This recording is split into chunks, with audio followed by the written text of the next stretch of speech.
তো সেইদিন মামাবাড়িতে গিয়ে তো প্রচন্ড বৃষ্টি হয়েছিল, তাই জন্য আর কোথাও বেরোয়নি। আর অনেক সকালে যেহেতু ঘুম থেকে উঠেছিলাম, তাই আর বেশি এনার্জিও ছিল না শরীরে যে কোথাও যাই, তাই বাড়িতেই ছিলাম।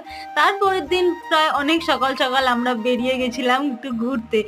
এই রাস্তাগুলো তোমরা বিশ্বাস করবে না, নর্মাল সময় মানে বর্ষাকাল যখন থাকে না, এত ভালো লাগে দেখতে, পরিষ্কার শুকনো খটখটে। কিন্তু এখন কাদা দেখছো, মানে আমি কোথায় দিয়ে কাদার মধ্যে দিয়ে যাচ্ছি আমি ভাবতেই পারছি না। এটা হচ্ছে আমার মামার জমি। মামা এখানে খাল কেটেছে অনেক বড় একটা, আর এগুলোকে কুজি বলে। এখানে বসে থাকা যায়, দাঁড়িয়ে থাকা যায়, বৃষ্টি বৃষ্টি হলে ওখানেই থাকে। আর মামার অনেক ঢেঁড়স গাছ লাগিয়েছে, তারপরে বেগুন গাছ লাগিয়েছে, শশা গাছ লাগিয়েছে। আমি ভেতরে ভেতরে বেশি ঢুকতে পারিনি, কারণ কাদা ছিল অনেকটা করে, তাই জন্য আমি গিয়ে তোমাদের দেখাতে পারিনি।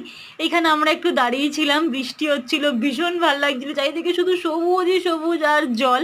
অনেক ভিডিও আসবে, তোমরা দেখতে থাকো। টাটা, ভালো থেকো।